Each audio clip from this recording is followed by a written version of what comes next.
пачынаць. Добрый день, паважаныя сябры. Дякую вам всем, что пришли. Меня зовут Наталья Разина, я головный редактор сайта Хартия 97, и я рада тут разом с вами вітаць у Вільні сапраўдную беларускую гераіню, на шчасце уже былую палізняволеную Полину Шаренда-Панасюк. Координаторка громадянской кампании «Европейская Беларусь» Полина Шаренда-Панасюк провела узняволенне больш за 4 гады. 3 разы ёй працягвалі турэмны тэрмін у парушэннях усіх законаў. Супраць Паліны ўжывалі страшныя катаванні. Здаецца, ні адна жанчына яшчэ не прайшла праз такое пекла, праз якое праходзіла Паліна.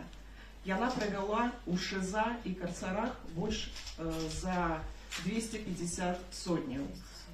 Дакладна 270 сотняў. Это амаль год.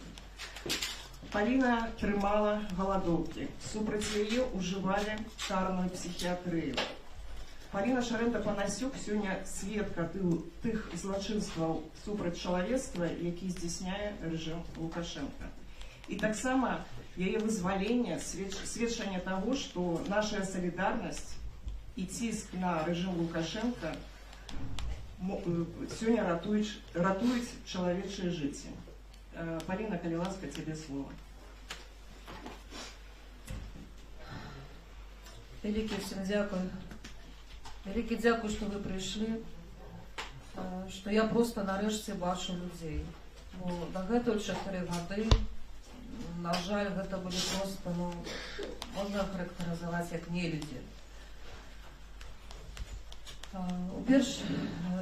Найперш я хочу падзякаваць вялізны дзякуй усім, хто дапамагаў мне, маёй сям'і гэтыя ўсе годы, хто збіраў перадачы тым жанчынам беларускім, якія збіралі перадачы, вязалі нам цёплыя нейкія рэчы, якія пісалі лісты.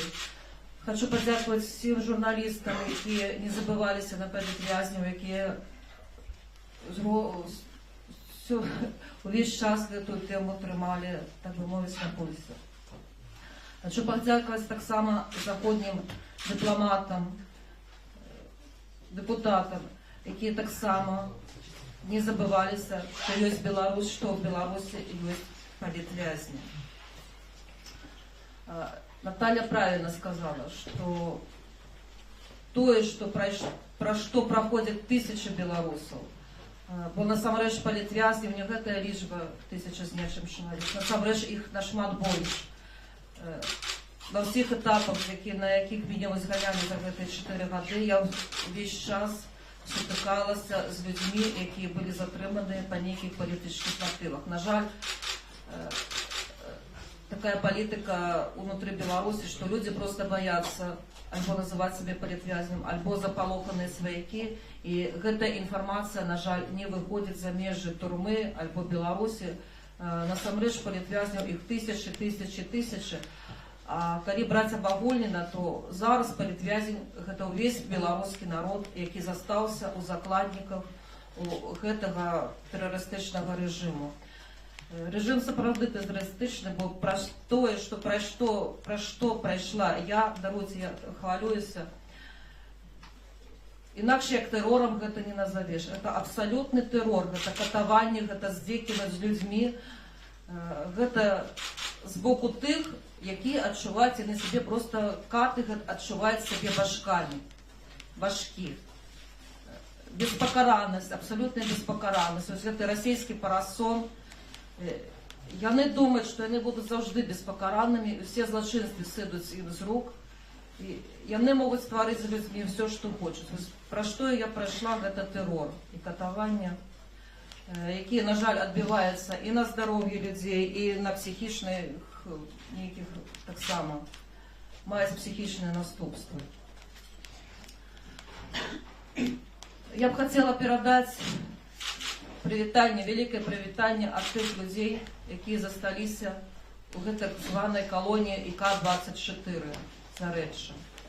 Гэта Ольга Майорова, гэта Алена Гнаук, гэта Вікторыя Кульша. Становішча гэтых жанчынаў проста жахлівае. Без падрабязнасцяў. калі ўдавацца ў падрабязнасці, ну гэта проста вельмі цяжка казаць і Я думаю, что можно трохи расповесці. Вікторыя Кульша, чалавек, перад якім нават я перакланяюся, таму што яна не здаецца, нягледзячы на тое, што у яе ўжо вельмі цяжкі стан здароўя. Яна трымала галадоўкі месяцамі. Чалавек адмаўляўся ад ежы, яго кідалі ў ШИЗА. У ШИЗА яна працягвала галадоўку. Каб вы разумелі, ШИЗА гэта нон-стоп, ты знаходзішся проста ва ўмовах, якія можна параўнаць з падваламі НКВД. І вось у такіх умовах яна трымала галадоўку. Гэта чалавек казаў: я пайду до конца, я не здамся. І гэта катаванне, яе супрацьстаянне гэтаму тэрору працягваецца 4 гады. У чалавека ўжо адмовілі ныркі. У чалавека нейкія іншыя захворванні. Яна працягвае ў такім стане, яна працягвае трымацца. Я прошу, каб Викторию Кульшу, тема Виктории Кульши не зникала со сторонок незалежных СМИ, не зникала с повестки дня дипломатов и депутатов и в развязу. Я вельмі об гэтым прошу, бо человек реально, яна может стать першей. Я ведаю, что были уже смерти у мужчынских колоний.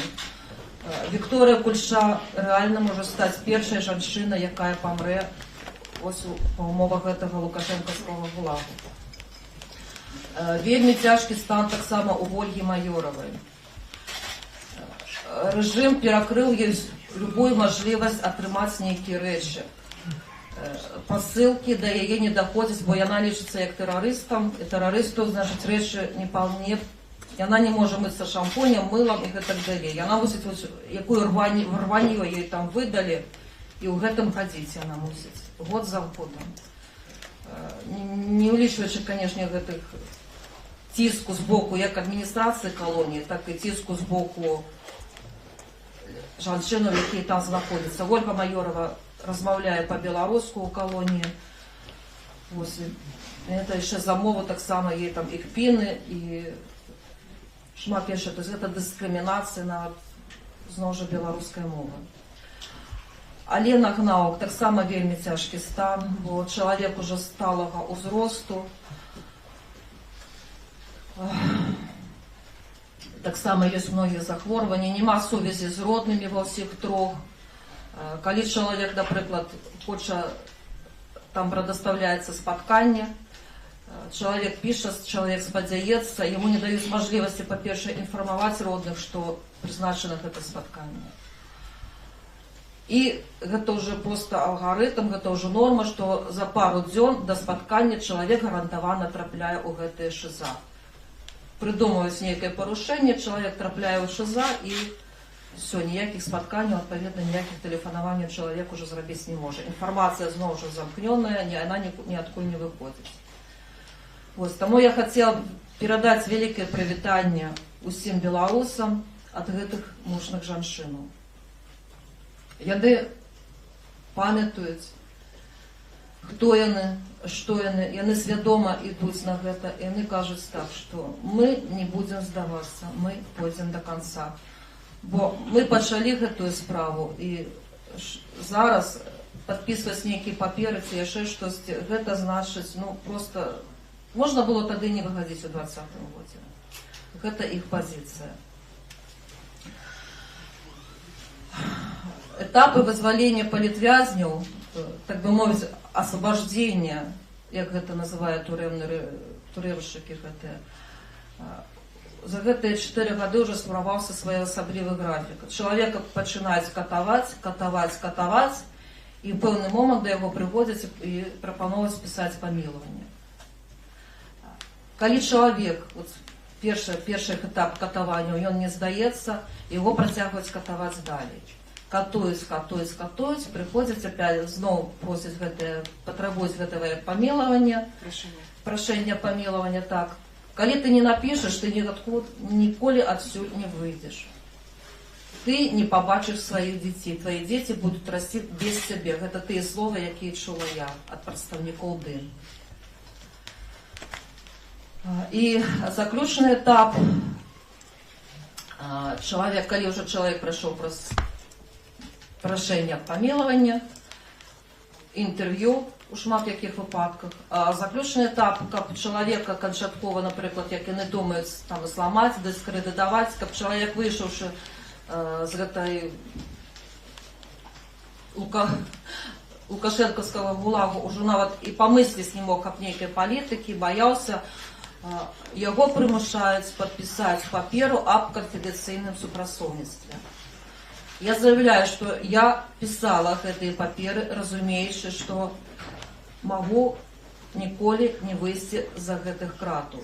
Першую паперу я написала, знаходзячыся у ИК-24, 24 снежня, и другую паперу я подписала уже ў берасці, калі я пришла ў Губопік, гэта было 3 лютага. Ну, на наступны дзень я... Таму я гэтыя заявы, я дэзавуюю гэтыя падпісанні. Гэта было, ну, гэта з майго боку, гэта быў такі тактычны ход. Вось. Але гэта абавязкова, так? Так, можна сказаць, што яны выпрацавалі вось гэты алгарытм адпускання людзей.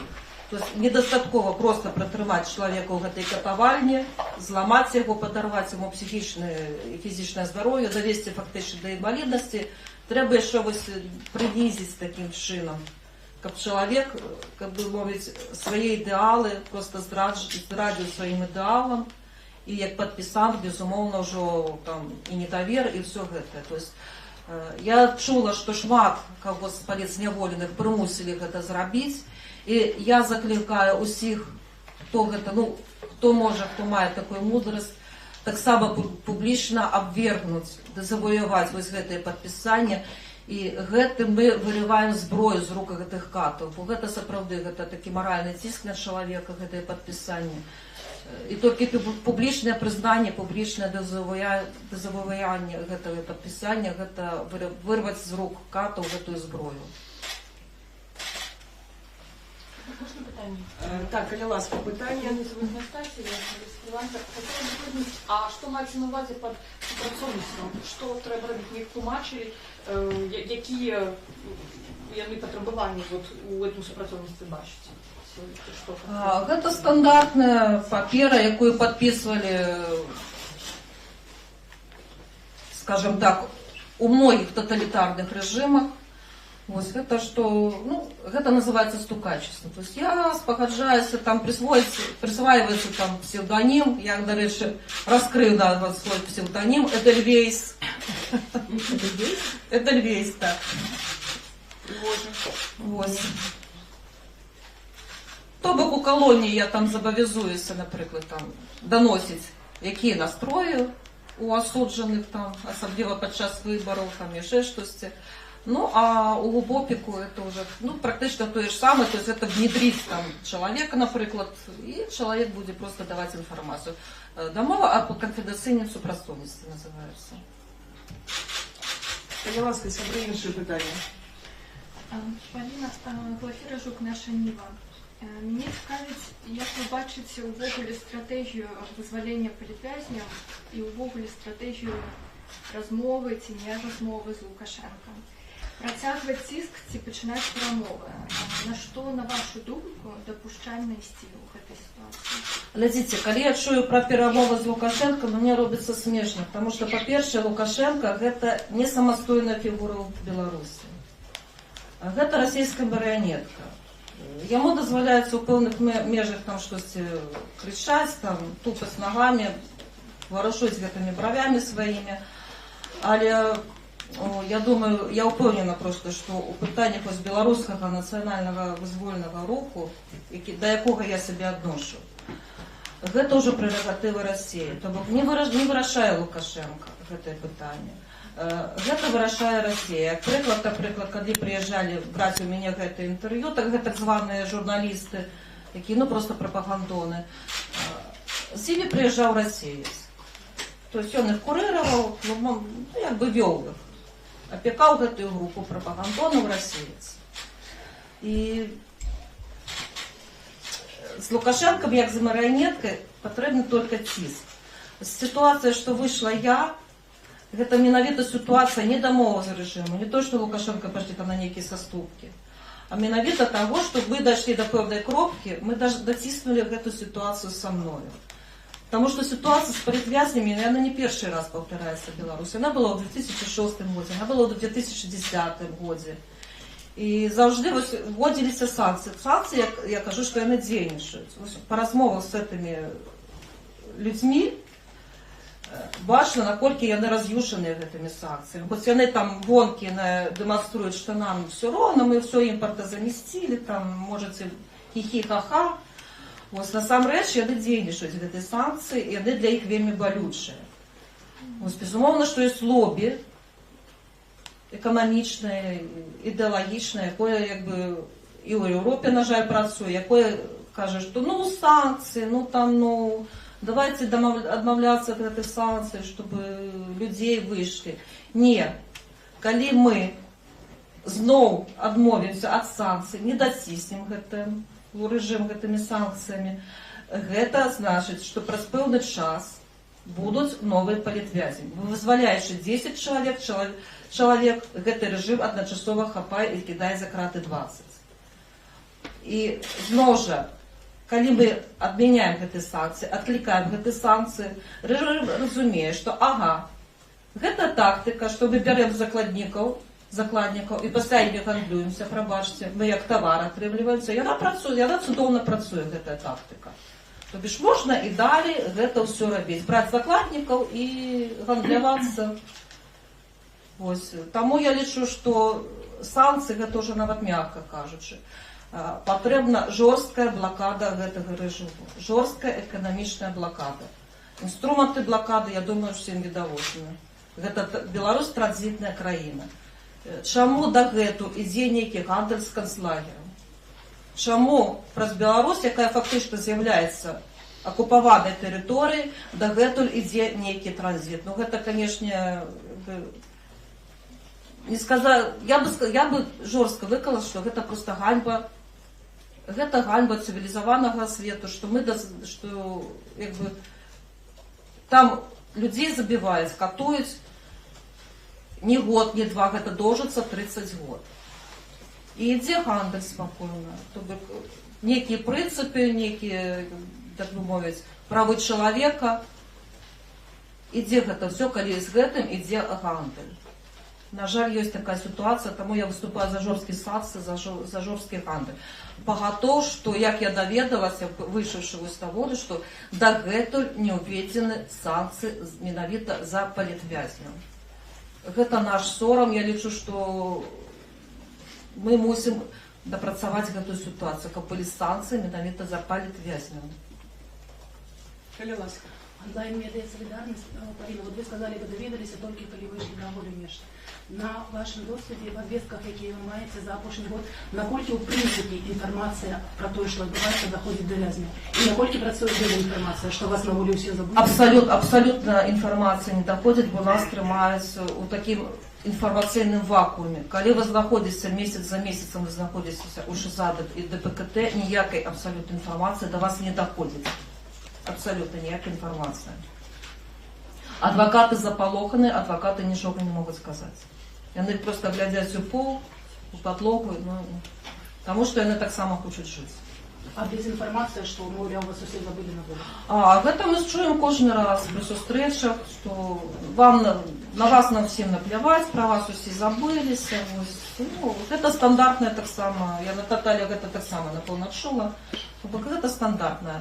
І тут, конечно, шмат у чым залежыць у чалавека. Калі ў чалавеку ёсць унутраны стрыжань, ён разумее, што гэта лухта, што гэта падман. Але ёсць дастаткова шмат людзей, якія упершыню сутыкнуліся з гэтым тэрорам, з гэтым жахам. Конечно, у чалавека просто опускаюцца рукі. Ён думае, што сапраўды все про яго забылі, ён нікому не патрэбны, яго тут заб'юць і нікому гэта не будзе цікаўна. На жаль, такое ёсць. Скажи, што найбольш цяжка табе давалася? Фізічнае катаванне альбо маральнае? То, што інкамунікада, ты нічога не ведаеш, і што найбольш цяжка было? Все ж таки, напэўна, маральныя катаванні яны больш цяжкія, бо у пэўны момант ты адчуваеш, што ты траціш кантроль над сваім розумам. Вось ты сидзіш у ШИЗА, ты разумееш, для чаго яны, напрыклад, уже сфабрыкаваўшы одну 411 артыкул, тебя кідаюць у ШИЗА для того, каб сфармаваць калейны гэта 411 артыкул. І ты разумееш, што 10 дзён, дарэчы, уже з лістапада 24 года ШИЗА ў Беларусі стала 15 дзён. На ИК-24 адбыўся цудоўны ў двухкосе рамонт ШИЗА. Драўляныя падлогі заменены на каменныя, вялікія вокны заменены на маленькія, нары, і калі там раней стаялі ложкі, то цяпер гэта нары, а нара важыць 70 кг, жанчына мусіць яе падымаць гэтыя 70 кг. І все гэта такое вельмі здзеклівае стаўленне, вельмі здзеклівае такую высоту. Цяжка сказаць. Ось. І таму, канешне, ты разумееш, што ты сядзіш 10 дзён, а цябе яшчэ накінуць яшчэ 10 дзён, а пасля яшчэ 10 дзён накінуць. І ты не можаш так, што ты вось адключыла свой розум і включила яго зноў там праз месяц. Тобто кожную секунду з гэтых 10 дзён ты мусіш пратырчаць проста ў гэтых сценах, у гэтых здзеках, і ты не можаш нічога зрабіць. Ось адчуванне такого бессилля, толькі ўнутраны дух. Ты разумееш, што мусіш хаваць свой дух, каб проста не зламацца, не распасться там. Бо яны сапраўды чакаюць, што перад імі упадуць на калені і стануць слёзна маліць: выпусціце мяне з ШИЗА. Не. Гэта цяжка, але гэта неабходна. Ты разумееш, што гэта проста неабходна зрабіць. Вот 270 сотняў у ШИЗА. Вот, Полина, что такое ШИЗА? Можешь распавесці? Потому что мы шмат пропишем про ШИЗА и карцеры, але трэба вось распавесці, что гэта.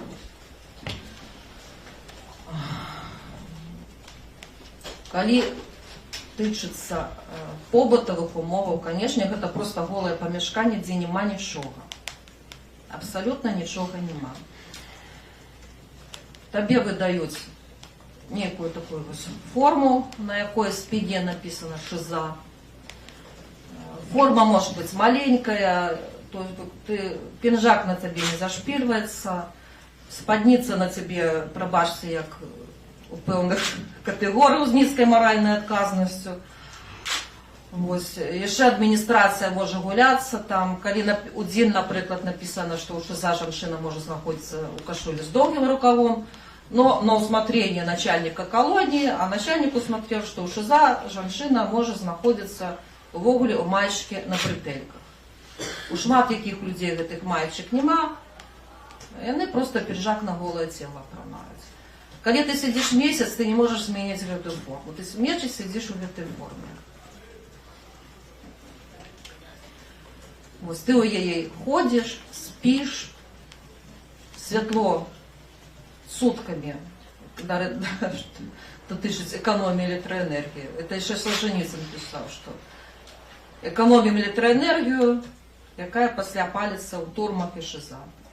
То же самое зараз у Беларусі. Вось гэта гарячая вода 20 хвілін на дзень, гэта адкрыты унітаз, там няма ніякай шыльды, нічога. Гэта ўжо зробленыя камеры, то бок все свои, так бы мовіць, физиологичные потребы ты справляешь под камеру. То есть ты спишь, ешь, ходишь, все под камерой. То есть своеасабліве такое за шклом перадача. Конечно, это абсолютное позбавление свежего паветру и солнцу.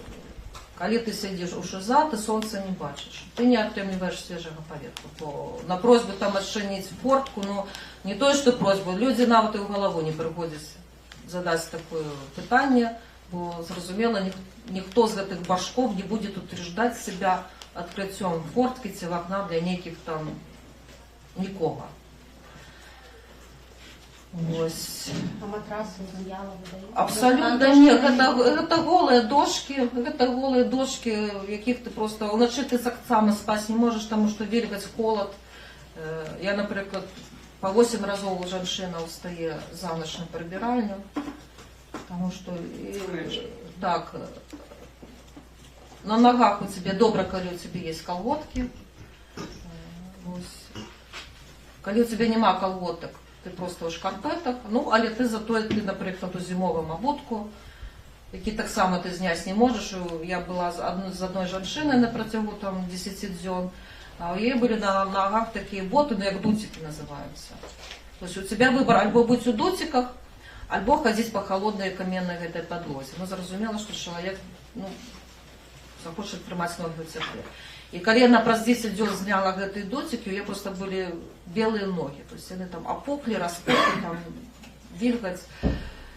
Конечно, гэта умовы для ўзнікнення, напрыклад, сухотаў, потому что вільгаць страшэнная. Калі ты там не что там папраеш, яно там, ну, яно не высохне. Просто люди апранаюцца, яно цёкне на сабе. А душ, прогулки? У ШИЗа абсолютно нема ніяких прогулок, ні, нават про гэты гаворкі нават нема. А душ гэта выглядае, што тебе просто як быдла выганяе з гэтай камеры. Некая страшэнная такая душевая, там ёсць гарячая вода, не можешь. Гарячей воды нема, мойтесь холодной. А не хочете не мыться, никто вас не заставляет мыться. Это ваше, как говорится. Имеете право не мыться. Строечка такая тоненькая. И ты, да, еще такий момент, яны вельмі любяць гуляцца з гэтым мыццём, потому что, ну, зразумела, что жанчына, для жанчыны як бы важна гэта вся гігіена. 10 хвілін вам помыться. А приходит 4 человека, а душа только 3. Як хочется, так и мыться. А 10 хвілін вы намылились, а 10 хвілін пройшло, все. Краник перекрывается, ну, як хочется, так и змывайте. Ну, гэта можна вельмі доўга распавядаць, усе гэтыя нюансы, як што, ну, у цэлым гэта катаванне. Гэта издзекі психічныя, і гэта катаванне, конечно, фізічнае. Калі ласка, пытанне. Ірина Хамданко-Ушакова, Медазона Беларусь. Хотела вас распытаць падрабязней пра таго расейца, які прысутнічаў на інтэрв'ю. І як увогуле гэта адбывалось. Мне здаецца, я плакала праз экран, калі побачила, як вам показалі здымкі ваших дзяцей, як гэта было, як вы гэта перанеслі. Гэта был расеец, калі я его попросила представить, он, конечно, посмехался и сказал, я вам представляться не буду. И он ходил повсюду за нами, так я развернула такой цікавый момент был, что коли он выходил на улицу, а там на улице, ну, як камера, это есть, он одразу так капелюш на голову, я думаю, нічого собі, здається, святая святых из этого гулагу. И он там мусить ходить, я кажу, двери отчинять ногами, а он когда кидает капелюш. То есть гэта недавер до гэтай сістэмы. То есть яны ўсё роўна нават так, але яны не ўпэўнены ў гэтым рэжыме, што есці не выцішча інфармацыя. Што ён рабіў? Ён падказваў, як здымаць, падказваў, што... Яны адыходзілі, не з тым шапталіся, ён падказваў тэмы, на якія мне трэба там, ну, там быў лучше прадстаўнік Губопіку. Ён падказваў гэтаму Губопіку, на якія тэмы трэба закрануць, там што, як. Але калі, напрыклад, яны толькі зашлі ў гэты будынак, і я стаяла там, ён так паглядзеў на мяне такім вокам і кажа, ага, вижу, што не смирилась. То, мовот, вам показали фото ваших дзяцей. Я так разумею, гэта быў першы раз, калі... Так, гэта быў першы раз, і калі я за 3 гады просто... Бо ў мяне былі здымкі дзяцей, а тут я впершыню просто побачила свайго малодшага сына Стаха, як ён размаўляе, як ён вырас. Просто ў руку побачила свайго сына. Конечно, гэта было, ну, просто слёзы з вачэй паліліся. А Дарья, калі ласка. Полина, я хотела попросить вас побольше рассказать про колонию ИК-24. Она довольно закрытая, поскольку там ранее были только ранее осудженные, не было там політневольних. Ось жанчыны, якія там сядзяць, наколькі яны ўдзельнічаюць у правакацыях супраць палітзнявольных. Ці ўдзельнічаюць яны ў гэтым па сваім жаданні альбо па указанні адміністрацыі. Вось які там, ну, ужо грубае слово прапасці контынгент, а вось ці дапамагалі яны, можа быць, нейкім чынам хоць трошкі палітзнявольным. Раскажыце, будь ласка, пра гэта. Глядзіце, гэтыя жанчыны, там можна іх раздзяліць на некалькі групаў. Ёсць, безумоўна, група, якая супрацоўнічае з адміністрацыяй. Я думаю, што там у сейфах адміністрацыі там таксама паўсюль ляжаць гэтыя паперкі як канстытуцыйнае супрацоўніцтва. Жанчыны, яны звычайна, вось тыя жанчыны, якія свядома ішлі рабілі правакацыі, безумоўна, яны ўжо, так бы мовіць, на нас яны просто рабілі тое, што не рабілі раней на сваіх, так бы мовіць, калегах по няшчасцю. Гэта ўжо запісныя такія стукачы, даносчыкі, якія ведаюць, як гэта рабіць, што рабіць. Другая катэгорыя гэта жанчыны. Там, вы разумееце, што там такі кантынгент, што там я вось упершыню як бы сутыкнулася, наколькі бядотнае становішча Беларусі, якая не ў гарадах вялікіх жыве. Гэта такое вялікае жахлівае жабрацтва. Людзі там гадамі сядзяць без анічога. І проста атрымаць, ну там безумоўна не паляць амаль што, просто атрымаць вось нейкую пачак гарбаты, якая каштуе 2 рублі, і пачак гэтых цыгарэт, якія таксама там 3 рублі каштуюць. Яны ідуць, вось, на жаль, на гэтыя правакацыі супраць палізняволеных. Не таму, што яны там супраць палізняволеных, ну, просто у іх вельмі гаротнае становішча. Калі адміністрацыя прапановае, што ты там зробіш тое, цябе за гэта нічога не будзе, наадварот, ты атрымаеш там пап'еш, папаліш, ну, у чалавека нават ніякіх маральных срокаў не ўзнікае, ён проста ідзе і робіць гэта.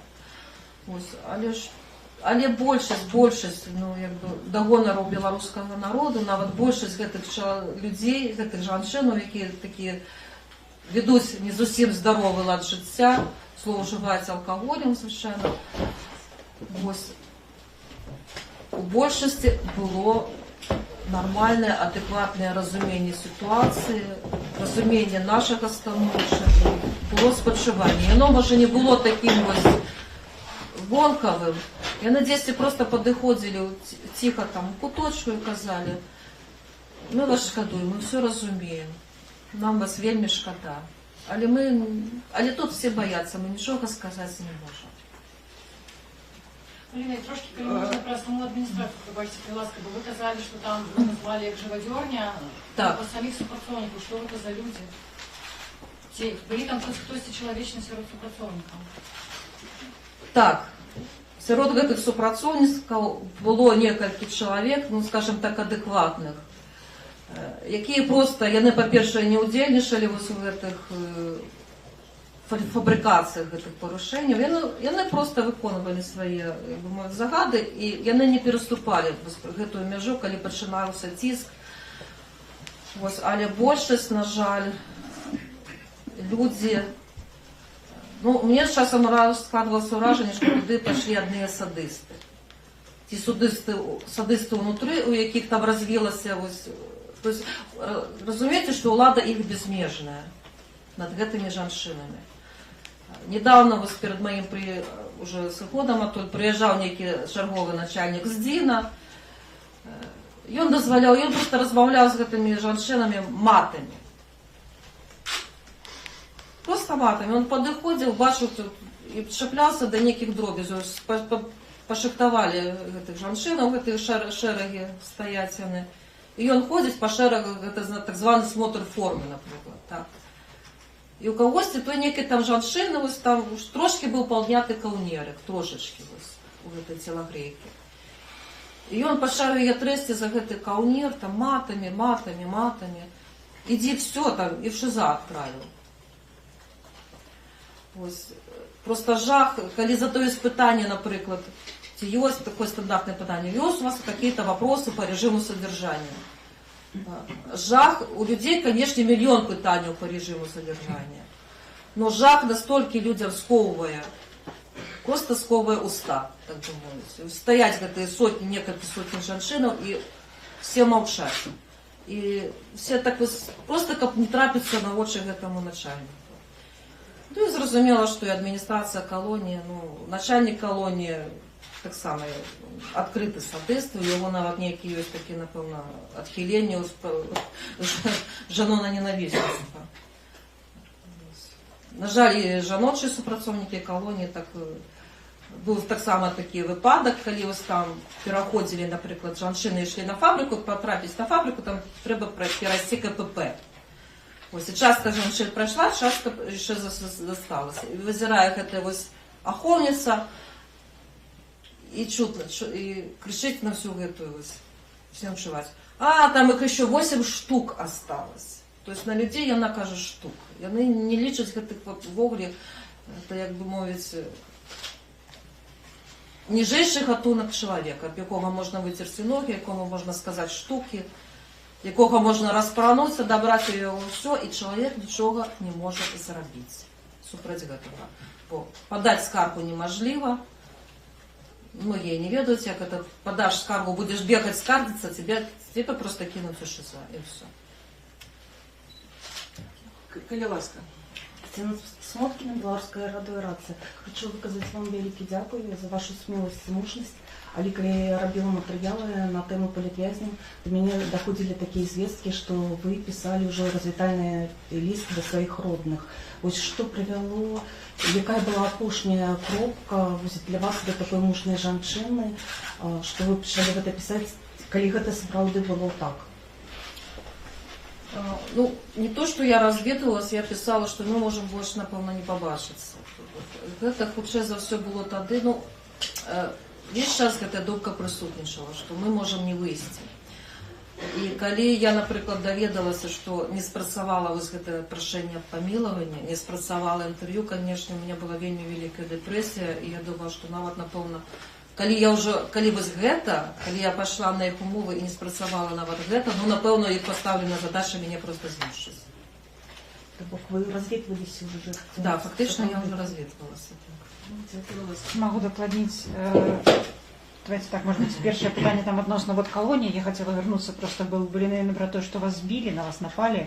Я так зразумела, это было не ўзарэчча, магчыма, вы можете распавесці про эту провокацию. Гэта была правокацыя ў 23-м годзе. Я скажу, калі нас трымалі ў ПКТ, вось, нам не сядзелася добра ў ПКТ, да нас увесь час падкідвалі жанчыну, якія там на фоне алкаголя ці ввогуле просто вараждзёны уже нейкія псіхічныя праблемы. Вось, і была там такая жанчына, я магу назваць ее імя, гэта Святлана Мацецкая. Ну, яе сям'і можна толькі паспачуваць, там сапраўды у чалавека праблемы з псіхікай ад нараджэння. І гэты чалавек, яна атрымала дадатковы тэрмін, таму што яна напала на ахоўніцу ў гэтай калоніі.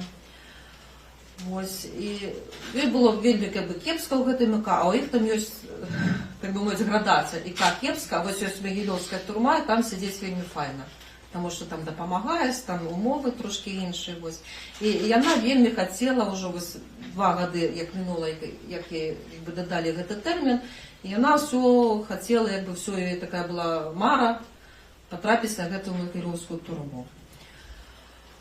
Вось, і яна просто открыто сказала, что такое сделать, чтобы скорее туда уехать. Вось, напевно, пришла до высновы, что треба адміністрації сподобається, коли ось вона, наприклад, то бок яна періодично нападала на людей, збивала, у її, напевно, що-то з психікою були такі ось фази, що у її просто фаза агресії, вона просто нападала і била всіх. Ось, а тут можна і свою эту фазу удовлетворить, і заодно адміністрації, так би мовити, сподобаться тим, що ти напала на Полісняволіна.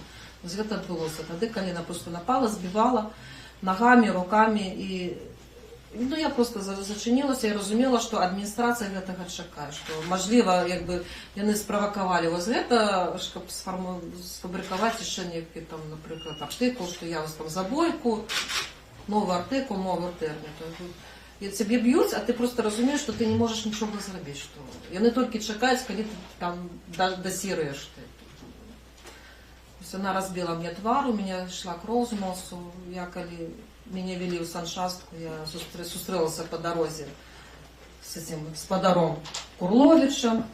Я кажу, что вот такая часть, такой вот здарилася, прошу поведомить моему адвокату. И он так посмехнулся, сказал, мы никому ничего не обязаны поведомлять. Все. То бок читалось, на його на тварі читалося, що він вельми гэтым задоволений. Там і ще інші супрацовники, вони просто після приходили, глядясь на мой розбитий твар, для їх це такое було, як розвлекуха така. Вони приходили, вельми радувалися, усміхалися, щастя отримали. Это ведеться про колонию Зареччя? Так, это у Зареччя. Дякую. Калі ласка. Павінна розповідіть, калі ласка, як вимагають писати прошення помилування і з вашого досвіду, наколькі гэта масовая з'ява була в Заршанській колонії? Наколькі бачно, що їм гэта патрэбна, каб люди писали прошення? Ну, як випадає, што гэта стала масавая з'ява, таму што былі першыя падпісанты, якія, яшчэ я ведаю, што людзі пачыналі пісаць гэта, калі ўспачалі гэтыя лісты до Васкрасенскага, напрыклад. Я ў жніўні 21 года атрымала такі ліст. Безумоўна, у нас была такая пазіцыя, што кожны з палітвязняў як бы выбірае для сябе, пісаць гэта ці не пісаць. Вось, і мы выбралі, што мы не пішам гэтыя лісты. Приезжали пасля яшчэ супрацоўнік Ільдзін, Збароўскі прыязджаў. І калі яны бачылі, што чалавека можна гнуць, што ён піша, чалавек, канешне, атрымліваў там нейкія палёгкі, там, напрыклад, у справе побытавых умоваў, перадачаў. Калі людзі, якія адмаўляліся пісаць адразу гэтыя все лісты, прашэння аб памілаванні, канешне, супраць іх пачыналася рэалізоўвацца гэты сцэнар катавання. То есть чалавек гарантавана проста ўжо не вылазіўшы за СПКТ. Чаму Вольга Майорова, чаму Алена Гнам, чаму Віка Кульша, чаму я апынуліся менавіта ў калоніі Зарэчча, гэта праз нашу адмову пісаць, увогуле ісці на нейкае супрацоўніцтва з гэтай адміністрацыі. Уключаецца рэжым максімальнага тэрору, калі чалавек адмаўляецца пісаць гэтыя лісты. Там не трэба ім, там, напрыклад, збіваць чалавека, што дастаткова проста трымаць у такіх вось умовах. І чалавек, ну, на жаль, разумее, што ён альбо памрэ, альбо будзе вымушаны гэта напісаць. Калі ласка, Ольга. Ольга Зазулінская, представниця Об'єднаного патріотичного кабінету. Поліна, калі ласка, у нас вельмі мало інформації про тих женщин, які знаходилися іменно з вами в колонії. Тому що у Гомельській колонії шмат женщин палітневольних, а там менш. І сваяки завсюди запужені. І вони навіть не дають правоохоронцям інформацію, в яким стані їх свояк, да, що там відбувається. Коли вам щось відомо, да, про становище з Єлена Махшук, Алена Гнаук, Вікторія Кульша, ми всі ведаємо, що по 411 уже третій раз вона буде осуджена. Більш подробязніше. Але Поліна вже розповідала про це спочатку. Ой, вибачаюсь. Да. Так. Ну, я, може, трошечки додам, що на момент моєго виходу з колонії Вікторія Кульша і Алена Гнаук, просидівши каля некалькіх тижнів у ШИЗА, були переведені у ПКТ. І гэта на 99%, што іх зноў будуць фабрыкаваць 411 артыкул. Бо Вікторія Кульша мусила выходзіць на пачатку красавіка 25-го году, у Алены Гнаук так званы тэрмін сканчваўся ў 26-м годзе. Яны робяць разлічваюць графік фабрыкацыі такім чынам, каб чалавека сфабрыкаваць 411 напярэдадні сканчэння тэрміну. Калі ласка. Роман Психович, телеканал «Настоящее время». Вы прошли праз колонии, вот, что распавядаете, на початку прогушала программную психотерапию. Вы ходили в эти, если так можно сказать, больницы. Психиатрию, не психотерапию. Так, можно пробязні про гэта распавесці? Я выглядаю, як бы то ни было, в географічнай цэнтры Европы, краіны, як бы то ни было, цяперашні час, які, што робілася там, якія гэта людзі, калі так можна казаць? Ну, зноў жа, вяртаючыся да гэтай карнай псіхіятрыі, як казаў Рыгорович, што мы сохранили от СССР все лучшее, у тым ліку і карную псіхіятрыю мы захавалі. Вось, гэты рэжым наставляе так, што нелаяльнасць да рэжыму, яна прыраўноўваецца да нейкіх псіхічных адхіленняў. Я мела мажлівасць пачытаць цыдулачку психиатра колонии 24-й, и там было просто черно по белому написано: называет себя политвязнем, диагноз параноидальное расстройство личности. Вот. Конечно, это так само таки додатковый психологический ціск на человека, что его везут к психиатру, а раз везут к психиатру, значит, что-то такое вот. І сам чоловік починає у собі сумніватися, і для інших він становиться як некий такий заплямлений. Ось. То бок, ну, нічого нового, то, що було в СССР. Тобто шкарна психіатрія. З боку так званих медиків, лікарів, це було нейка чоловіча оставленість, і там так само, як у колоніях. Я би не назвала гэтых людей медиками. Яны не медики. Для мяне яны просто нікчемныя людзі. Яны цудоўна разумеюць, у якой краіне яны жывуць, якую працу яны выконваюць.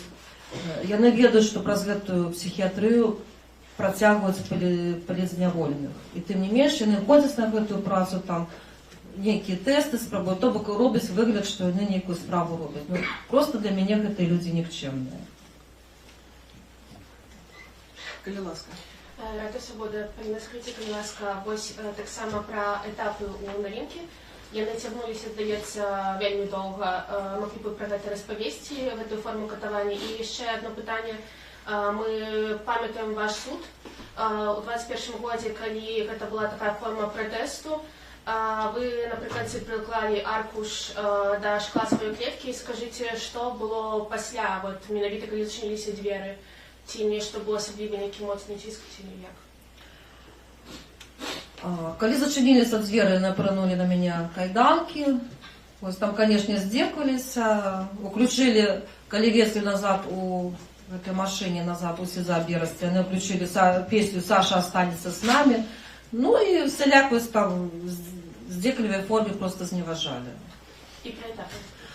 Этапы у навінкі выглядалі так, што я калісьці для сябе трошки адхілюся ад тэмы, што я калісьці для сябе падлічыла, колькі за гэтыя 4 гады я паездзіла. І прыкладна каля 20 разоў я была ў Сталыпіне, каля 80 разоў я была ў Аўтазаку, ну а лічба вось гэтых ператрусаў у розных формах, яна, напэўна, перакрочыла ўжо лічбу 200. Вось, канешне, гэта ўсё вельмі так мучительно, пакутліва адбываецца, таму што чалавек, таму што кожны раз, кажуць, кожны пераезд гэта сродні адзін пераезд роўны 3 пажарам, а ў турэмных умовах гэта ўвогуле можна, ты губляеш рэчы, ты не ведаеш, там твае рэчы просто здзекліва вытрасаюць там кудысьці адно на адно, што хочуць забіраць без тлумачэнняў, што хочуць там, яны могуць паламаць, могуць скрасці. Канешне, все гэта ў такой вельмі здзеклівай форме. Адзін раз у СІЗО Гомеля меня, напрыклад, шампуні былі. А вот шампуни можно только в прозрачной бутыльце. Я вас забираю все шампуни. Паста у вас не в прозрачной. У нас в СИЗО можно все только в прозрачных контейнерах. У вас паста не прозрачная, у вас шампуни не прозрачные, у вас крем не прозрачный, мы вас все забираем. Пробачте, про харчевание вы еще могли рассказать, про продукты передачи, у вас был уже лимит передачу, вам высылали некие мехи яблок, там что-то такое? Глядите, калічыла усіх палізняволеных, яны на працягу там месяца-двух, яны робяць так званымі злоснікамі. 117 артыкул. Злоснік аўтаматычна, то есть фабрыкуюць некалькі парушэнняў і аўтаматычна залішаць чалавека ў злоснікі. Злоснік можа закупацца ў краме на толькі 2 базавыя велічыні. Тобто гэта рэзкі удар, што чалавек рэзка абмяжоўваецца ў мажлівасці набыць сабе штосьці, бо ежа там, ну, у залежнасці там больш ці лепшай якасці, горш ці лепш прыгатавана, усё роўна гэта такая вельмі аднастайная углеводная ежа. Калі ўжываць толькі гэтую ежу, канешне, гэта удар па страўнікавай сістэме, гэта удар па здароўю. Ніякіх малочных страваў, калі ты не хворы там на СНІД, на гепатыт, ці што на штосьці, чалавек не атрымлівае. Гэта праблема са стаматалогіяй пачынаецца, праблемы з суставамі.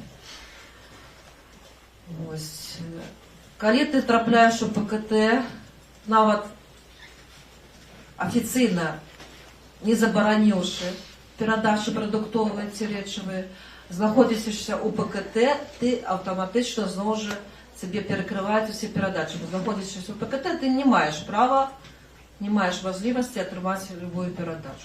Ты знаходзішся ў ПКТ 10 месяцаў, як я, ты не маеш права не атрымаць ніводнай перадачы на працягу 10 месяцаў. Что еще додать? Питание еще от журналистов. Коли ласка. Полина, еще раз хочу попросить у вас прощения от меня всех белорусов и от мужчин за то, что вам довелось отсидеть весь свой срок. Пробачьте, коли ласка, это непрощальне. Нам, бо это 4 годы вашего життя. Я на волі провел складано, а навіть не могу уявить, что довелось отчуть вам. Ось, это такий серьезный момент. А питание криху, как разродить обстановку. Як ви относитесь до заяви Зенона Позняка, що він особисто за вас просив, намекаючи на то, що ваше визволення зв'язане з ним, хоча ви отсидели весь свой срок? Ну, виновито, что... И я думаю, что мне... Скажу так, что, по-перше, я... То место, где я находилась, я не называла турмой. Той час, який мені тривали, я категорично не називала терміном, бо ми закладники, ми полізневолені. У Білорусі нема суду, Білорусь фактично з'являється окупованою територією. Тому я для себе не вживала ось цих термінів, там, осуджена, там. Усі 4 роки я не називала себе осудженою. Їх це вельми зловало, не потребували, не просто примушали мене кілька разів сдавать гэтые рапорты. То есть рапорт это я такая-то, там артикул такі-то. Ось. Я не называла себе ніколи осудженной. Я завжди сказала, что я полізневоленная. Коли мне казали, что у нас, значит, в уголовном законодательстве в суде у нас нет такого понятия полізневоленная, я сказала, ну да, у нас у Беларуси и судов нема. Ну, весь час у нас такий диалог був з цими людьми. Ось. На конт Позняка, значить, я, на жаль, не в курсі, які намагання приклав Зенон Станіславович до моєго визволення. Я думаю, що навряд чи він прикладав на які намагання. А коли прикладав, то ну, я моцно сумніваюся, що ось це коло людей вокруг Лукашенки, сам Лукашенко, що вони ніяким чином звороти Зенона Позняка, вони ніяким чином їх, так би мовити, сприймали і розглядали. Я думаю, что это не было абсолютно. Вось мое вызволение это менавіта вынік ціску на гэты рэжым. Калі мы перайшлі тую кропку, пасля якой рэжым ужо больш не мог мяне трымаць. Гэта ціск, гэта не звароты, гэта не саступы гэтым рушыбу, гэта менавіта ціск. Могу попросить удакладніць у дадзеным выпадку. Вы выйшлі раней за как бы гэты час, при якіх абставінах, то бок як гэта было? Не праз памілаванне, так разумею. То бок якім чынам? Не раней. 3 разы уже... Не, я маю на увазе вось с улікам да 411. Вы выйшлі у тэрмін ці раней? Я вышла у гэты... То бок они цалкам протрымалі мяне з гэты апошні 4-й тэрмін, яны цалкам мяне протрымалі. То есть ні памілаванне, ні інтэрв'ю, нічога не дало. То бок па сканчэнні гэтага часу. Калі як яны называюць па сканчэнні тэрміну. І я яшчэ хацела удакладніць, можа быць, вы могли б І распавесці... пагатоў я дала тут дакладню. Мне было заявлено так, что вы же разумеете, то 411 яны не могли мне сфабрыковать гэты разам чисто тэхнічна. Им не хапало месяца. Я накинувши мне год, зрабіўшы мяне рэцыдывісткай паводле гэтага 411 артыкулу, па частцы першай, потому что частка другая, гэта было ўжо до 2 год. А 2 гады там просто, як кажуць, рабі не хочу гэтай фабрыкацыі. Тому у меня было такое подозрение, что яны гэтым разам, не паспеваючы зрабіць 411 артыкул, сфабрикаваць, бо не хапае месяца, каб гэта зварот папераў, гэты бюрократычны прайшоў. Я подозревала, что может быть провокация, что, например, у колонии мне там сфабрикуюць, там, не ведаю, что там, напад на ахоўніка. Могло быть такое. Я подозревала. И яны готовы были гэта рабіць. По-другое, мне было заявлено так, что вы же разумеете, что коли мы не призначили выборы на 100 дней, а, например, на 40 век, вы б не вышли. Про что тут размаўляць, про якую там, милосердно здзікнела боку, што яны там пайшлі на сустрач, ці што не, абсолютно нет. И у меня было подозрение, вот яны жадали мне 2 гады надзору. 2 гады надзору, это такі короткі поводок, это той же самый 411 артыкул, які можна, то есть 422 артыкул, калі чалавек парушае надзор, і он зноў трапляе ў калонію. А на воле этот надзор так само можно сфабриковать на працягу тыдня. То есть у меня было такое так само подозрение, что выпустили меня только для того, так бы бацька полез перехопить. Сфабриковать мне уже этот 422 артыкул и зноў по коле, все это до 30-го году, например. То есть у меня были такие подозрения на этот конт. Калі ласка. Віталій Лейнік. Пані, дякую вялікі за вашу мужнасць, трываласць і нязломнасць. Ведаеце, вельмі цяжка нават без слёз слухаць, што вы распавядаеце, чытаць пра вашы ўсе падзеі, пра лёс. У інтэрв'ю пасля выхаду, пасля, скажем, вызвалення з палону Рады Расы вы сказалі, што гэта ганебна, што за 4 гады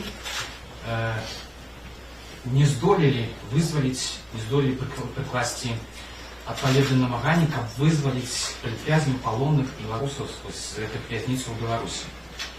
Скажите, калі ласка, як вы ўвогуле ацэньваеце эфектыўнасць працы тых, кого называюць дэмакратычнай сілай, і што вы бачыце трэба змяняць у той стратэгіі, тактыцы, якая зараз ёсць, бо відавочна зараз мы знаходзімся ў пэўным такім пуце, калі пэўныя сілы нават адуляюць сябе бестэрміновымі лідарамі і так далей, і нібыта нічога не хочуць змяняць.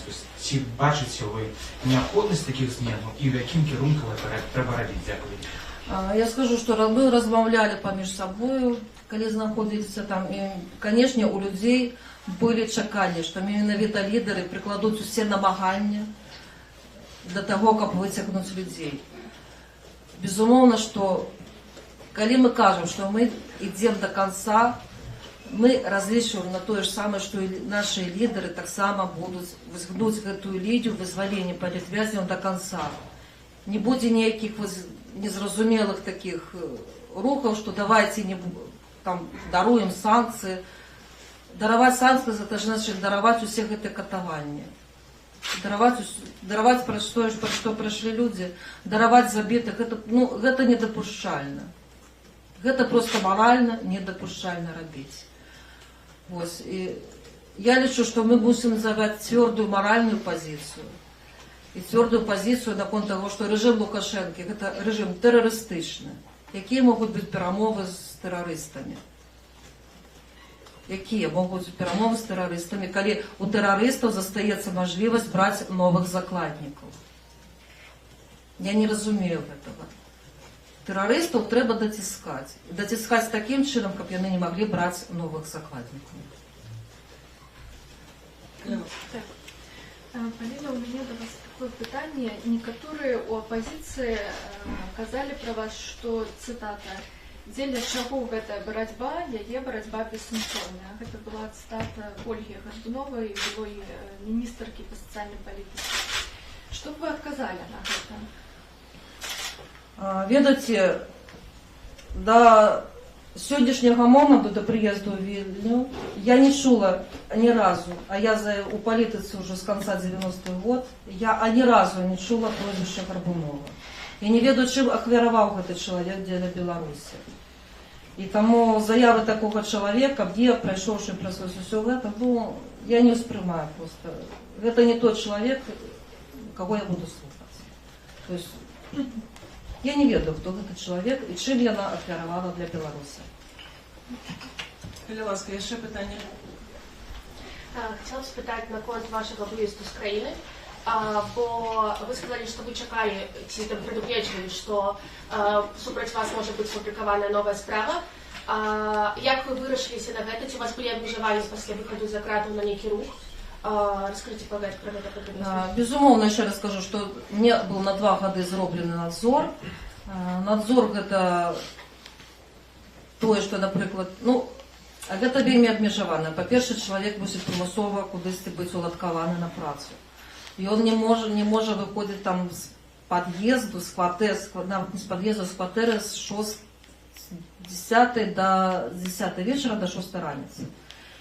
і не може там виїхати, коли там які виїзди, наприклад, у район, там ті ще щось обов'язково повідомляють. Ну там гэта шмат акалічнасцяў, я опублікую гэты документ, ён у меня з сабою ёсць.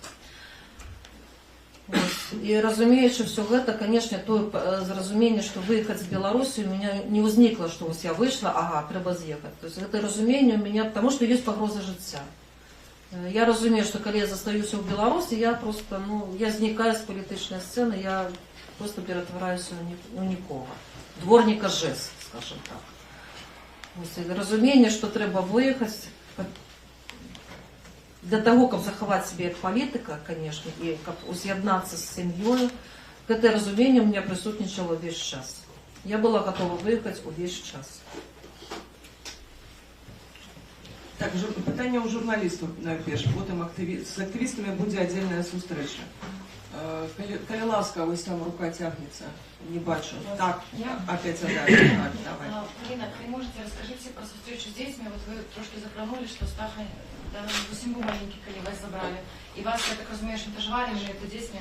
Накольки ось це було символічним питанням про дітей, як діти вас зустріли, як це було, коли можете, коли це зовсім приватно? Я скажу так, что, конечно, меня шантажевали детьми. Калі муж з'ехаў з Беларусі, сваякоў, бабулю з дзядулей прымусова прымусілі аформіць гэтак званую апеку дзяржавы над дзецьмі і адразу, а гэта фінансавыя нейкія пасобі, і адразу пераключылі мяне вось на выплату гэтых пасобіў. Выплаціць, якія я была не ў стане. Чалавек, калі падпадае пад 18 дэкрэт, гэта яшчэ такая турма ў турме атрымліваецца. То бок это яшчэ больш жорсткія умовы па перадачах, па фінансаванню, гэта фактычна рабскія гэтая праца на гэтай фабрыцы. Вось, таму гэта дэкрэт 18, які напісаны нібыта ў благіх мэтах, там ахоўваць дзяцей у сацыяльна небяспечным становішчы, мы бачым, што рэжым Лукашэнкі, нават дзяцей, ён выкарыстоўвае для шантажу бацькоў, нават дзяцей. Вось. Сустрэча з дзецьмі, канешне, гэта фантастычны момант, гэта сапраўды, калі ты памятаеш сваіх дзяцей маленькімі, прыязджаеш, ўжо адзін сын падлетак, другі дзіцёнак, якого было 4 гады, а зараз яму ўжо будзе 9.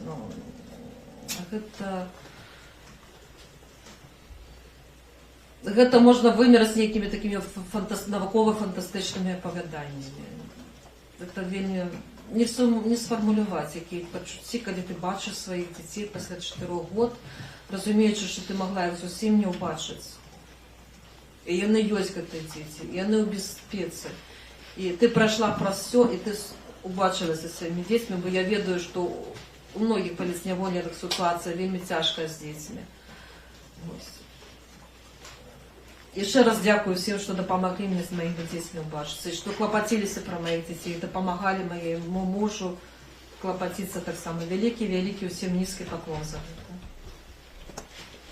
Калі ласка. Поліна, як ви лічыце, трэба ўсё ж такі родным распавядаць пра гэтую сітуацыю, што адбываецца з палітзняволенымі, ці трэба маўчаць? І што вы за гэта інтэрв'ю, як пераследуюць турме тады чалавека, калі он распавядае? Ну вось глядзіце, калі мы глядзім, напрыклад, галівудскі фільм, дзе бяруць нейкіх закладнікаў, якія умовы звычайна выстаўляе тэрарыст? Нікому пра закладнікаў не распавядаць. Мы бачым гэтую сітуацыю в Беларусі. Мы вас катуем, мы вас знішчаем, а вы нават не распавядаеце пра гэта. Бо нам некамфортна, калі праз весь свет даведацца, што творыцца ў Беларусі. На жаль, зноў жа розныя людзі, я разумею сваякоў, якія пагаджаюцца на любыя умовы, абы толькі родны чалавек неяк вырваўся з-за гэтых ратаў. Я іх цудоўна разумею, але нас шмат, мы рух. І калі мы будзем замоўчваць пра тысячы людзей, якіх катуюць, якіх знішчаюць, гэтага рабіць нельга. Пра гэта трэба крычаць на ўвесь свет. Бо, ведаеце, калі пра гэта не гаворыцца, гэтага быццам і няма. То есть такая ситуация. Гэта ёсць. І пра гэта трэба крычаць. Калі мы будзем пагаджацца на умовы, што нікому не кажыце на умовы тэрарыстаў, тэрарыст будзе рабіць все, што захоча. І он будзе маніпуляваць людзьмі там, і он будзе маніпуляваць сваякамі. Нам трэба мець вельмі цвёрдую пазіцыю. Яны, як сказаць, яны баяцца сілы, яны баяцца арганізаванай сілы. Калі мы будзе кожны сам паасобку, яны будуць кожнага паасобку знішчаць. Настасья Каліласка. Скажіть, будь ласка, як у вас узнікла ідея вуглі вести з плакатом на суд? Як ви його принесли, як це вуглі отрималося? Це реально дерзкая нейкая диверсия. Это акція була найперш. Я його не проносила, я його намалювала одразу там, у гэтым будынку, дзе адбываўся гэты фарс. Ну, ідэя ўзнікла спантанна. Можна я было дакладней у сувязі з гэтым, як праходзяць суды па 411 артыкуле і ці ёсць сэнс пратэставаць там, на гэтых судах? Зноў жа я не назову гэты фарс судом, бо ў Беларусі судоў няма. Адбываецца на наступным чынам, што чалавека вывозяць у ізалятар следчы. Вось я была ў ізалятары Рэчыцы, там, так бы мовіць, яшчэ свае катаванні. Я ў Рэчыцы, напрыклад, гэта, напэўна, паўсюль уже такі быў загад. Паліцнявольных пакідаюць без рэчаў, і чалавек вымушаны спаць на падлозе. То бок умовы ШУЗа, фактычна, тыя ж самыя. Вось. Суд адбываецца, просто кожны з іх грае сваю ролю у гэтым судзе. Пракурор сваю ролю грае, так званы суддзя грае сваю ролю, ну, я сваю ролю не граю. Заўжды я называла рэчы сваімі імёнамі. Ёсць запіс таго, што адбывалася ў Рэчыцы. Я думаю, што рана ці позна надыдзе момант, калі гэты запіс з недр гэтай сістэмы будзе дастаны, і ён прагучыць, што я казала на гэтым суде. Як я казала? Я казала, што гэта тэрор, гэта помста, я не прызнаю вашых судоў, я не прызнаю вашых выракаў. Вось будзе трыбунал, і вы будзеце несці адказнасць за тое, што вы творыце. А зараз вы можете стаць просто забойцамі, бо сваімі вось гэтымі дзеяннямі вы даеце дазвол гэтым карнікам, якія там уже на месцы, просто ведут палітику такого умерщвления людей. Так, Каліласка, еще некие питания. Вот так, прошу. Добрый день, Олега Ляхнович, редакция «Вольная серебра». Подкажите, Каліласка, там, где вы знаходзіліся, як шмат дваровых актывістаў, менавіта адмінаў чатаў ці удзельнікаў чатаў, і таксама у пачатку зімы быў вялікі хапун, дзе па розным дадзеным было захоплена каля 500 чалавек. Колькі з іх вы, магчыма, ўжо бачылі в іх месцах? На Антошкіна я знаходзілася вельмі невялікі час, менавіта не ў изоляцыі, а ў атрадзе. І вось на той момант, напэўна, Антошкіна, гэта лета, пачатак восені 21-го года, яшчэ было не шмат перетязяў. То есть мы лічылі, што нас каля 20 чалавек знаходзілася. Я перасекалася з Кацярынай Бахвалавай, я перасекалася з Тацянай Канеўскай, яшчэ з некаторымі людзьмі, з Ірынай Шчаснай. Яшчэ на той момант, я так разумею, што гэтых блогераў, чатаў там яшчэ не было, альбо яны сябе так бы не праяўлялі актыўна. У ИК-24 я паўтараю, што гэта, калі я прыехала у ИК-24, гэта быў, прывезлі мяне ў ИК-24, гэта быў чэрвень 22-го году. У іх на стэндзе, у іх такі стэнды, там пералічаны так званы профулік. Яшчэ, дарэчы, адзін сродак тэрору, маральны такі чалавек ставіць на профулік, і таксама ён паўсюль мусіць проста вставаць і прагавківаць, што ён на профуліку знаходзіцца. І гэтых званых профулікаў склоннай к экстремістскай і індывідуальна-деструктыўнай дзейнасці у чэрвені 22-го года было 5 чалавек. Я ведала, што там знаходзіцца Алена Маршук. Там знаходзілася яшчэ Ірына Паляніна, якая выйшла ў 22-м годзе. Астатніх трох я не ведала, што гэта за людзі, на жаль. Не атрымалася з імі перасекчыся, бо мяне адразу кінулі ў ШУЗа. І зноwu на сённяшні момент у калоніі Зарыбчы там нема, акрамя Алены Маўшук, акрамя Гнаук, Кульшы і Майоровай, іншых палізняволеных, такіх, які б заявлялі себя як палізняволены, такіх нема гэтых людзей.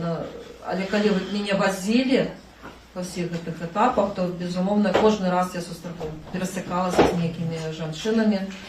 Мужчына ў цягніку чула. Я занатавала для сябе гэтыя прозвішчы, яны рана, я іх падам у праваабарончыя структуры тых людзей, з якімі я перасякалася, менавіта якія былі палізняволеныя. Калі ласка. Поліна, ви бачили Білорусь у 2025-му, яку ми не бачили гэту атмасферу. Які були ваші перші адчуванні? Атмосфера у крамах, на вулицях, люди. Що переважає? Страх, злость, стомленість?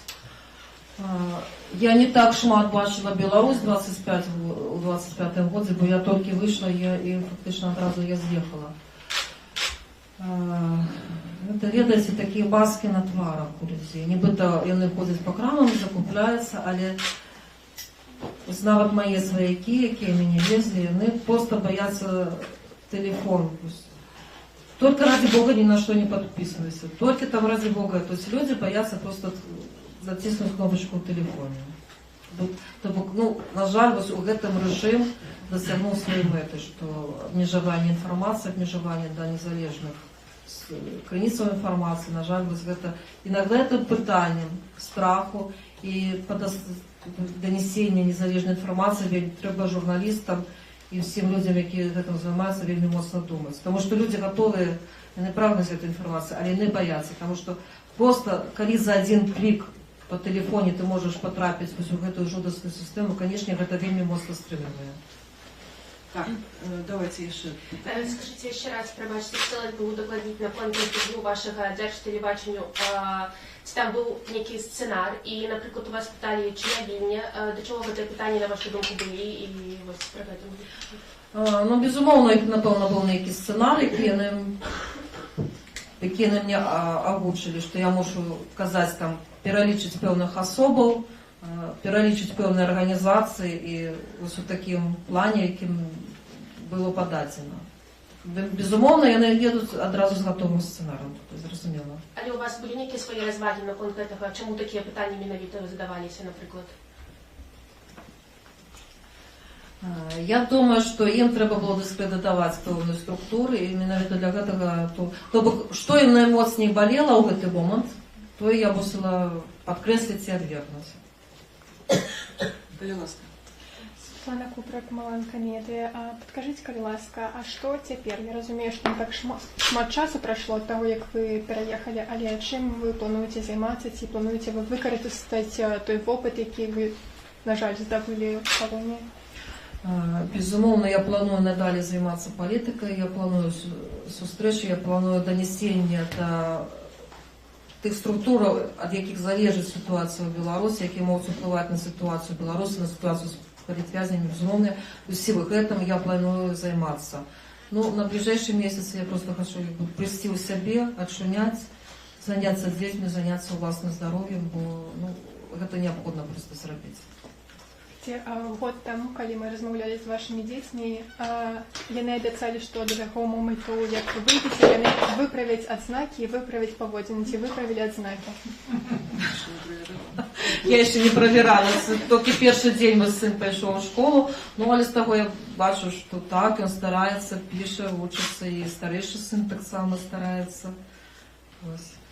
Да, у меня, калі можна, одно удакладненнічка і одно пытанне. Першае, я хацела, прабачце, вярнуцца да тэмы карнай псіхіятрыі.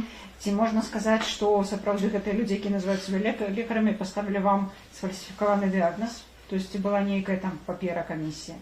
Это удакладненне. А пытанне вайна ў калоніі, як вы даведаліся, што адчулі, як увогуле яна там адчуваецца, гэтая вайна?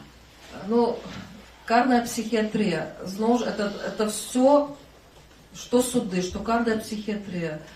Люди граюць свае ролі. Яны разумеюць, хто я, яны разумеюць, чаму я ў гэтых месцах знаходжуся, чаму мяне прывезлі ў гэтыя навінкі. Страх. Страх згубіць вось гэтую працу, страх нейкіх карных методаў ужо адносінах да сябе, ну, яны граюць сваю ролю. Пад капірку напісаны все гэтыя дыягназы, все гэтыя высновы.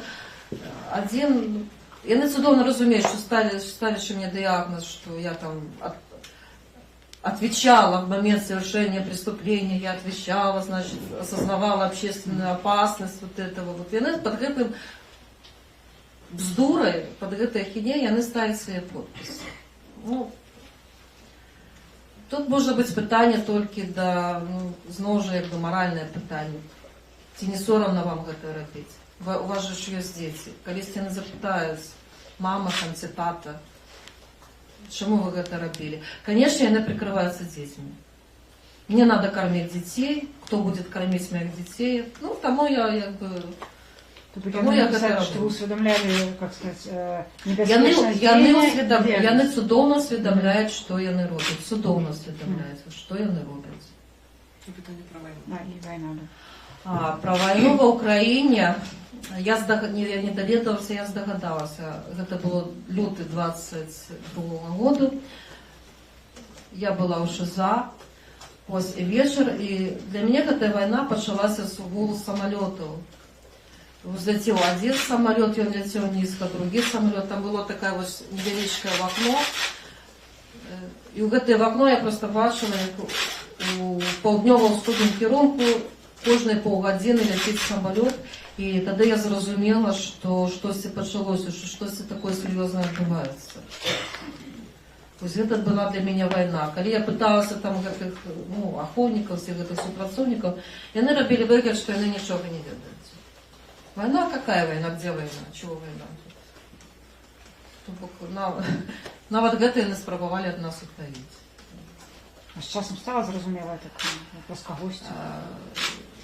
Стала зразумела ўжо, калі я сустрэлася з людзьмі, калі мяне вывезли з Антошкіна, і я потрапіла у красавіку 22 году, я потрапіла у СІЗА. Ось, і толькі тады я даведалася, ну, как бы, як бы конкретнику, што гэта было ўварванне з тэрыторыі Беларусі, што гэта вось тое.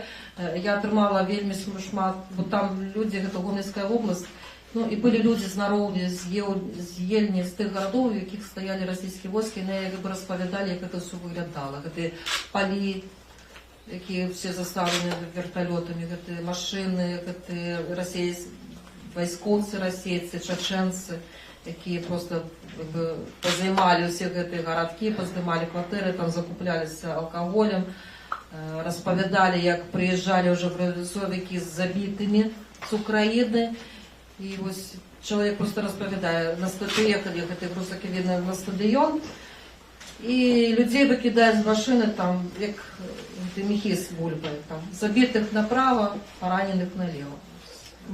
Ну, як бы, сведчанні звычайных беларусаў, якія на свае вочы, незаўважаных у палітыку, якія на свае вочы гэта все пабачылі. Ну, гэта было, конечно, так вось слухаць. Ты тут за шклом, ты нічога, а там такія падзеі адбываюцца. Так, и коли ласка еще. Вы сказали, что это количество скацарыны Бахвала. Удакладніце, калі ласка, калі гэта было і дзе гэта было, і, может быть, паспелі ацаніць?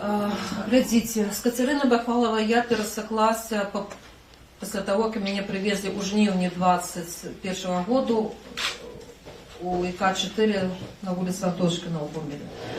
Яна на той момент, як я разумею, яна ўжо была там. Ось. Ну, яна так оптимістично на той момент глядела, что ось у меня там термин скончится, я так само помиловку писать не буду. Ось, рада была, что мы приехали, мы спробовали, ну, так бы, я ее подтримливала морально, так, ось, и она меня подтримливала. Ось, а пасля того, як я трапила у ШИЗА и вышла от Толю Кастрышніку, конечно, это был зусім іншы человек. То есть, разумею, что в той момент, когда меня тримали 3 тижні мяне прытрымалі ў ШИЗА, з ёй правялі вельмі такую моцную псіхалагічную ціль зрабілі. То есть яе пачалі цкаваць у атрадзе. То есть жанчын, пра якіх вы казалі, якія выконвалі там загады адміністрацыі. То есть яе просто цкавалі да слёзаў.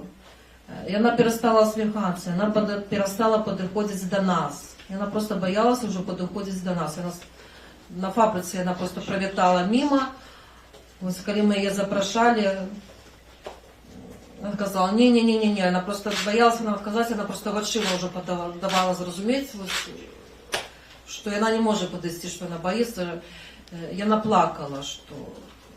То есть было бачно, что человека просто ломает, и певної мети вони досягнули. А потім, так би мовити, моя ускосне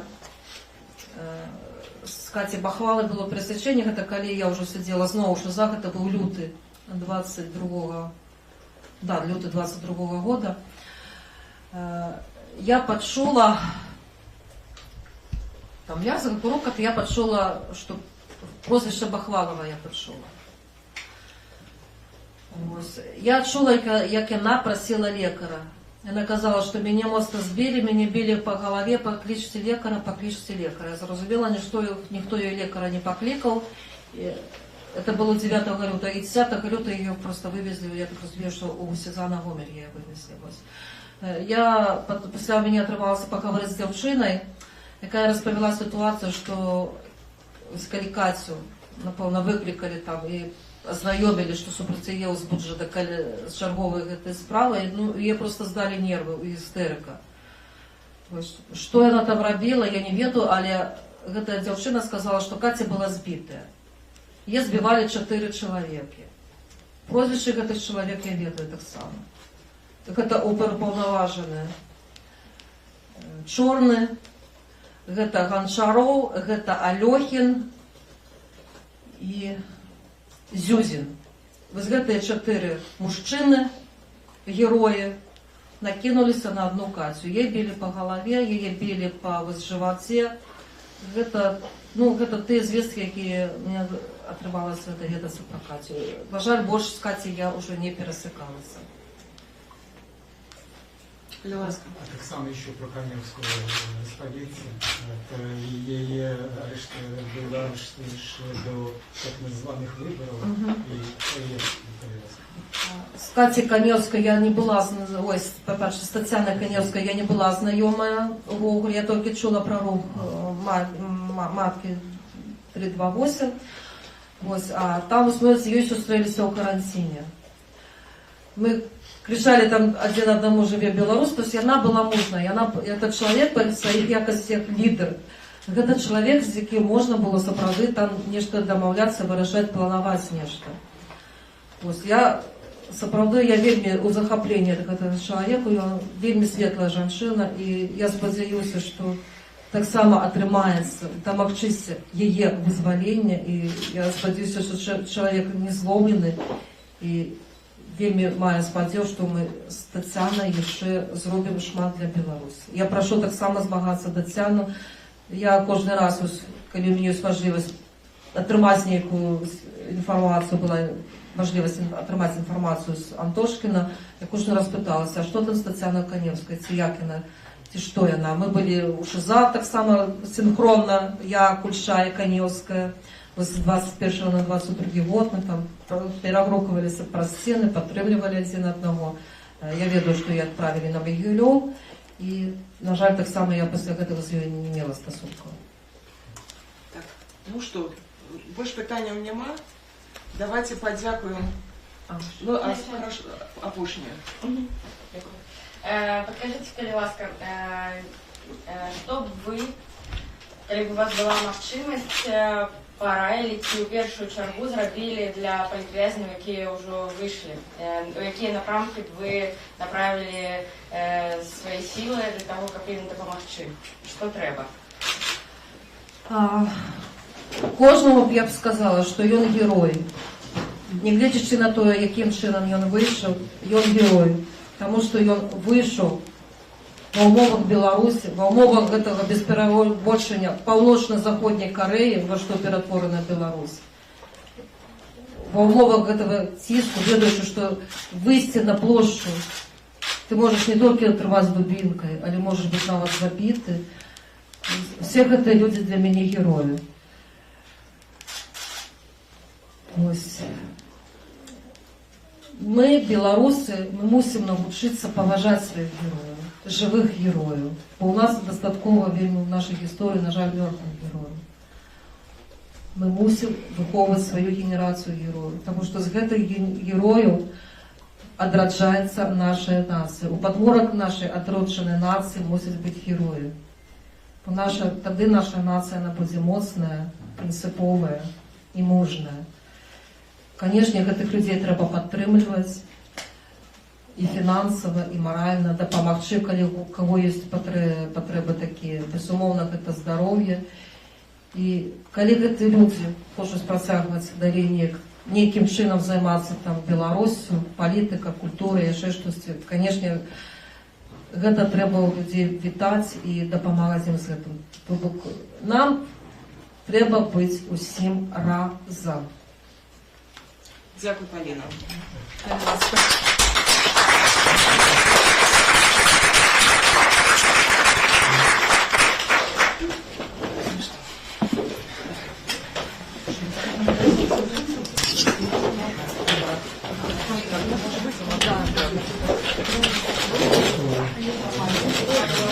Так, конечно, перелаз.